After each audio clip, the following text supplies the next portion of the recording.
أهلا وسهلا في يوميات النجوم. أكدت الفنانة المصرية رانيا يوسف أن زيجتها من محمد مختار هي أنجح زيجة لها بعد تجاربها السابقة، مشيرة إلى أنها من الممكن أن تقدم على خطوة الزواج للمرة الرابعة.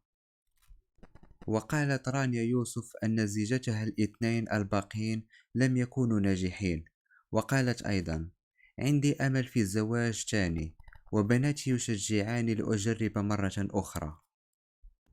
كما تحدثت رانيا عن القرارات الخاطئة التي اتخذتها بعد الطلاق.